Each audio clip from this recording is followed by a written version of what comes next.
Alors qu'elles font partie du décor auxerrois et qu'elles continuent de fleurir dans ce paysage, les éoliennes peinent à voir le jour dans le sud de l'Yonne. Des projets, il en existe pourtant.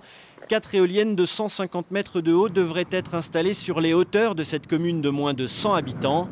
Avec son budget annuel de 60 000 €, la mairie de Vignes compte bien réinvestir les retombées économiques qu'elle estime à plus de 15 000 € par an.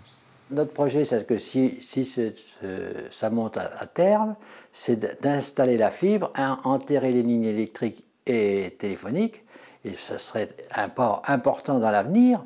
Bon, après qu'il y ait des contestations en France, quel est le projet qui se fait sans contestation?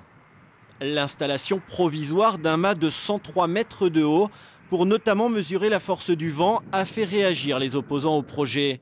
Ils reprochent un manque de communication des élus et un certain parti pris. Nous avons été profondément, on va dire, gênés de ce que des élus municipaux que nous avons élus il y a 2 ans se retrouvent en effet seulement eux, propriétaires de terrain, sur lequel supposément on mettrait des éoliennes. La polémique, c'est pas mon truc.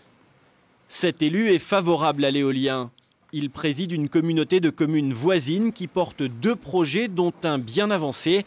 Il connaît donc ce genre de bras de fer et préconise un travail d'information bien mené en amont.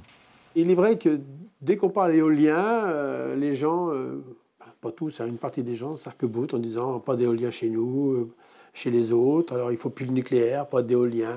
Alors je me demande, moi, à l'horizon 2050, comment on va pouvoir se chauffer et s'éclairer, parce que si on a tous ce langage-là, c'est compliqué. À Vignes, les opposants vont maintenant solliciter une rencontre avec la municipalité qui, elle, compte bien camper sur ses positions.